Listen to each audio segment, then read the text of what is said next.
ak ñiy wax non mun na jënd benn ambulance li nekk ci ay leader politique ci diiwaan boobu mun na jënd ambulance mais bu loolu lépp dajaloo maire ba fa nekk man mënuma gëm benn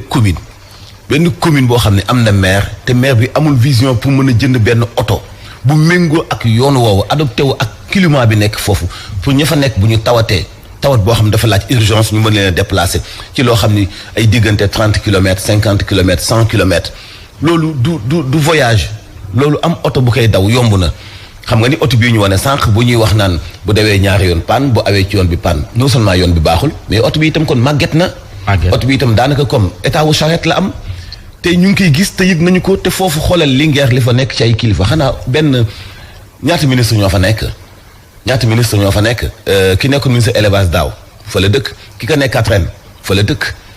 sans compter ñoom Aly Ngouille Ndiaye et cetera même bu fekkente ni bi concerné woon seen commune directement mais ci gox boobu la nekk au moins war nañu gis souffrance bi jigéen ñi jànkuwante damay wax ni ambulance bu ñu ko defee ci dëkk yi sori yi du seulement ñi nga xam ne ay urgence ci yeneen maladie mais jigéen ñi nga xam ni dañuy joxe dund seen dund di ci des dañ bàyyi xel ci loolu te mu ngi ëpp ci côté yooyu ak côté Fuuta gi Macky Sall demoon ñu jéem a indi solution diggante Ourossogui gi ak ay dëkk yoo xam ne ay 120 kilomètres la boo waxtaanee ñi fay nekk ci wàllum paj mënuñoo toog daanaka semaine wala weer boo xam ni du nit dafay dee saa bu ñu leen annoncé nit koo xam ni tey dafa sori wala muy waaj a mucc seen xel li ci jëkk nekk mooy ñàkk bakkanam soit mu saigné wala yeneen ak yeneen yooyu nag dafa war a dakk ci Sénégal. imaginez bu ñuy wax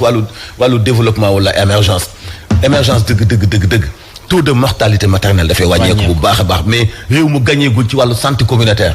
xam nga ne émergé go dañu waxante dëgg rek. Birahim ni ñu ko nemmeekoo ca Lagbar moom la ñu ko nemmeeku si dëkk kaw yu bari bu dul wàllum santé du yoon yu jagadi wala wàllum courant wala jafe-jafe ndox donte nguur gi gis nañu ay programme yu mu taxawal PUDC Puma ASER mais jafe-jafe yaa ngi si dëkk kaw gi ba léegi. mais foog ñu def évaluation kon tey le président de la République dafa war a woo son ministre de la santé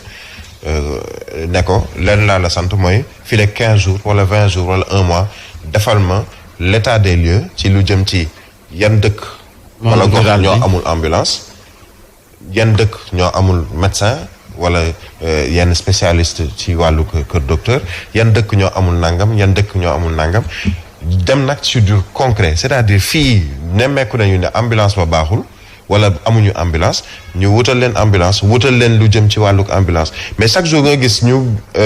ñu wone ci télévision bi ni président dalloon na ay ambulance yu ñu ko may ko réewum Sénégal wala ministère de la santé dalloon na ay ambulance wala ay oto yu ñu ko may yoo xam ne dañ ko équipé mais yooyu la oto yi nga xam ne ba ñu koy wax ba léegi ñu ngi koy wane chaque jour ne la une centaine ou 200 ou et cetera jóge ci Union européenne wala ci Banque mondiale wala ci ay donateurs te ba léegi ñu mën la wax ne la ci benn gox boo xam ne ay nit ñu ngi fay yeewoo amul ambulance bu baax wala amul ay médecins yu baax wala amul personnel médical bu baax mais loolu ça veut dire que am na loo xam ne ñu ngi koy wane ci askan wi di leen ko wax waaye au fond am na lu dëgg boo xam ne waxuñu ko ndax c'est dans les faits que sénégalais yi di xam également exactement ndax li ñu leen doon wax yépp ñu ngi koy dund ou pas ndax dëkk bu amul ambulance tey nga war a def sa évacuation nan ngay def dem ab beneen dëkk bi mu dendal te kooku peut-être am ay évacuation yu mu war a def. ça veut dire que on ne dit pas la vérité aux Sénégalais.